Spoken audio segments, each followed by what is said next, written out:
বিশ্ব ইজতেমা সম্পর্কে অনেকে বলে থাকেন এটি বিদআত, এই জাতীয় কথাটা কতটুকু যথাযথ? বিশ্ব ইজতেমা বিদআত হতে যাবে কেন ভাই? আ ইজতেমা মানে সমাবেশ, সম্মিলন। বিশ্ব ইজতেমা মানে হলো আ বৈশ্বিক সম্মেলন। যে সম্মেলন পৃথিবীর বিভিন্ন দেশে মানুষ একত্র হয় বা একটা সংগঠনের, একটা জামাতের, একটা ইসলামিক কোনো একটা এক্টিভিটিসের আপনার আ বৈশ্বিক পর্যায়ের যদি সম্মেলন হয় সেটা বিশ্ব ইজতেমা। তো এটা তো কোনো নাজায়েজ কিছু না। আপনি যদি বলেন যে বিশ্ব ইজতেমায় পার্টিকুলার অমুক জিনিসটা আছে এটা বেদাত, তাহলে সেটা নিয়ে বলতে পারেন। সেখানে কোরআন হাদিসের কথা, ইসলামের কথা, মানুষকে মোটিভেশনাল বক্তব্য দিয়ে দিনের পথে আনার যে চেষ্টা, সেটাতে বেদাত হওয়ার কোনো কারণ নেই। যদি বলেন যে বছরে একবার এরকম ৩ দিনের ইজতেমা করতে হবে, কোরআন হাদিসে কোথায় আছে?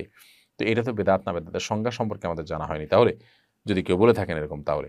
কারণ হলো উম দ্বীনের ইলম অর্জন করার জন্য, দাওয়াতের জন্য কোনো একটা ফরম্যাট যদি কেউ বের করেন, সেই ফরম্যাটটা হলো জাস্ট দাওয়াত দেওয়ার একটা উপায়, একটা পন্থা।